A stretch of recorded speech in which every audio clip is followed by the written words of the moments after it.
Sir नमस्कार। नमस्कार जी। Sir क्या नाम है आपका? मेरा नाम अंकित नागर। सर आप जिला पंचायत सदस्य का चुनाव लड़ रहे हैं, किस मुद्दे को लेकर आप चुनाव लड़ रहे हैं? सबसे पहली बात, यहाँ जो सब लोग आ रहे हैं, सब बाहर से आ रहे हैं सब लोग।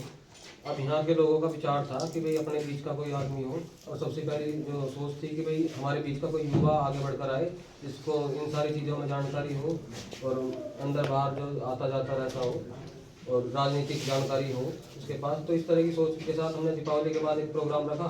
उसमें सबकी सहमति से यही जो है नाम सामने आया कि भाई हमें चुनाव के योग्य समझा और हमें जो है सब लोगों ने सहमति से एक उम्मीदवार घोषित किया। सर आपके मन में चुनाव लड़ने का विचार कैसा आया?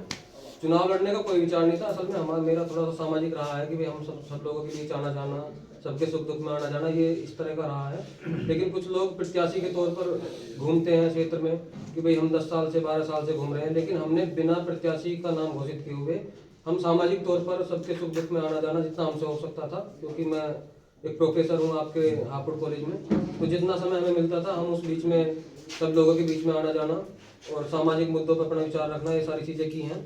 लेकिन एक प्रत्याशी के तौर पर जो अपना नाम रख करके कि भाई हम फलाने प्रत्याशी हैं, हम प्रधानी लड़ेंगे, हम जिला पंचायत लड़ेंगे, उस तौर पर हमने कभी अपने आप को घोषित नहीं किया था। लेकिन परिस्थितियों के अनुकूल देखते हुए कि भाई हमारे बीच का कोई एक सदस्य होना चाहिए। आपको हम बता दें कि हमारा गाँव ग्राम पंचायत में 6000 प्लस वोटिंग है और सबसे वार्ड में सबसे बड़ा गांव है, लेकिन उसके बावजूद भी हमारे गांव से किसी ने प्रत्याशी होने की जो अपने मन में नहीं ठानी।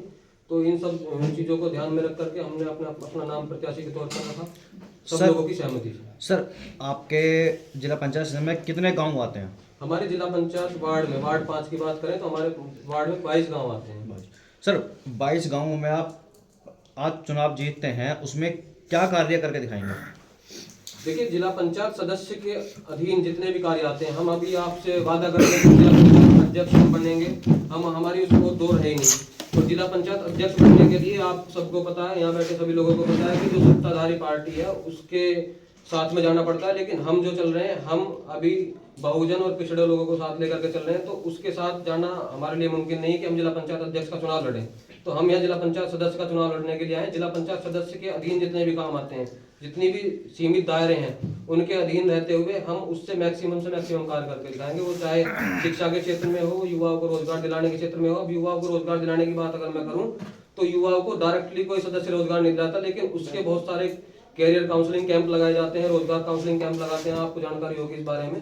तो ये सारे बहुत सारे अवसर होते हैं जिससे हम युवाओं को आगे बढ़ाने का काम कर सकते हैं। सर अगर शिक्षा की बात करी जाए तो हर गांव में प्राइमरी स्कूल है जी। प्राइमरी स्कूल की हालत क्या है आपके क्षेत्र में? और गांवों में भी आप देख चुके होंगे, आप पहले कार्य कर चुके हैं समाज सेवा के रूप में भी, अभी आपने बताया, तो क्या स्थिति है स्कूलों की, प्राइमरी स्कूलों की? ये सारी बात मैंने आपको सबसे पहले ये बताया कि जिला पंचायत सदस्य के एक सीमित दायरे होते हैं, और मैं प्रोफेसर हूँ एक डिग्री कॉलेज में, प्रोफेशनल कॉलेज में, जहाँ से मैं अभी आ रहा हूँ, आपको इंतजार करना पड़ा। तो प्राइमरी स्कूल की दशा अगर मैं कहूँ कि मैं अकेला सुधार सकता हूँ तो ये मेरे लिए मुमकिन नहीं है। लेकिन उसके लिए हम कदम उठा सकते हैं कि प्राइमरी स्कूलों में किस तरह से शिक्षा का सुधार किया जाए। तो उसके लिए जो भी अनुकूल हमारे दायित्व होंगे, जो भी संबंधित अधिकारियों से बात करने की बात होगी, बीएससी ऑफिस जाने की बात होगी, तो उसको हम जरूरी समय समय पर उठाते रहेंगे। क्या सर आपके गाँव में कोई हॉस्पिटल है? हमारे गांव में एक सीएचसी है, 30 बेड का हॉस्पिटल है, लेकिन वो काफी समय से उसकी बिल्डिंग तो बन चुकी है, लेकिन जो जनप्रतिनिधि हैं उस लेवल के, वो उनमें काम कराने में नाकाम है। अभी तक भी कोई डॉक्टरों की टीम नहीं है। अब लोग सब बैठे हैं यहाँ, तो हमारे यहाँ इतना बड़ा सीएचसी बन के तैयार है, लेकिन उसमें अभी तक इस तरह की टीम नहीं आई है जो लोगों का इलाज करा सके। क्या अगर आप जिला पंचायत से चुनाव जीतते हैं, क्या कुछ उस हॉस्पिटल में आप कार्य करके दिखाएंगे सर? मैं फिर वही बात कहूंगा कि एक सदस्य के सीमित दायरे होते हैं, लेकिन जनप्रतिनिधियों से मिलकर के, सांसद से, एमएलसी से, विधायकों से मिलकर के, जहाँ भी जिस तरह से भी उसकी आवाज उठाई जाएगी और जल्दी से जल्दी उसमें जितनी भी जन सुविधाएं हम ला सकते हैं उसमें लाने की पूरी कोशिश की जाएगी। सर आपके गांव में क्या कार्य आप करा पाएंगे? जो भी सबसे पहली बात, मैं अपने गांव के लिए चुनाव नहीं लड़ रहा हूँ। मैं आपको बताऊँ 22 गाँवों के चुनाव है। जिला पंचायत वार्ड 5 की बात करें और उसमें भी अगर बात करें, जिला पंचायत वार्ड के 22 गाँवों में बहुत सारे गाँव ऐसे हैं जो बड़ी ग्राम पंचायत है, बहुत सारे छोटी ग्राम पंचायत है, एक से एक जुड़े हुए गाँव हैं। सबसे संबंधित जितनी भी जन समस्याएं होंगी उनकी हमने लिस्ट बनाकर तैयार करी हुई है। जो भी प्रमुखता से उठाई जाने वाले समय समय पर जो भी जरूरतें होंगी उनको हम समय समय पर पूरा करते रहेंगे। सर 26 जनवरी आ रही है, उसके बारे में आप क्या संदेश देना चाहेंगे?